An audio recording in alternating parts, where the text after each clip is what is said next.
Apollo 13, one of the greatest films of the 90s. So it's 95. It's coming in just shy of Toy Story. Toy Story was huge, guys. Oh, I'm just now realizing Tom Hanks has it has top 2 and top 3 spots in the 1995 box office. That is the sign of a movie star. Tom Hanks, though, wasn't originally considered for this role. I'm pretty sure it was Kevin Costner, because in real life, the guy, astronaut Jim Lovell, looks like, in real life, like Kevin Costner. And I think there was just like development to be done on a version with Kevin Costner as the star. The screenplay from Al Reinert and Bill Broyles was written with Costner in mind. But then Ron Howard got involved. He offered the role to Travolta. He turned it down. And then he was like, Hanks, you want in on this?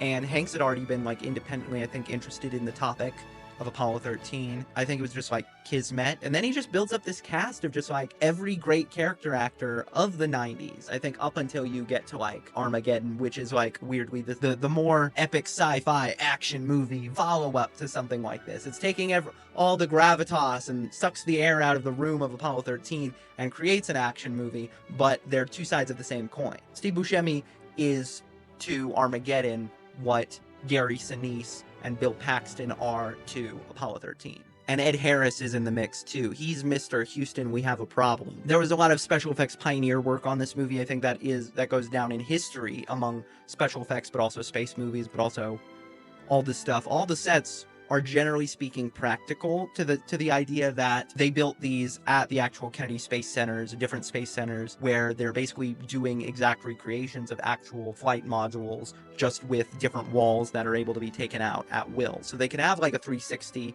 sort of like, it's exactly how it would look like, but you take out this panel and then you can film this shot, take out this panel and then you can film this shot. And then of course the zero gravity sequences are filmed in actual zero gravity with the KC-135 reduced gravity aircraft, which like allows for like 23 seconds or whatever of weightlessness. Tom Hanks would talk about how like this not only is like a legit like sort of an acting thing where it's like it helps their performance, but it's like that turned what would have been a very uncomfortable sort of an experience that filming on a blue screen might have been with wires and rigs and stuff like that, versus doing it in this way not only elevated the performances, but turned the experience of the movie into something that would impact them beyond the shooting of the movie, if that makes any sense. Like, I think it's the type of thing where it's like, if I'm filming a movie in zero G, if I'm in zero G, that's going to be like one of the lifelong memories. And I think that's what Tom Hanks is speaking to. I think that's what any of them would speak to.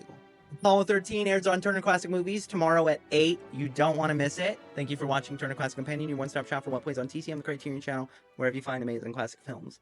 Thank you.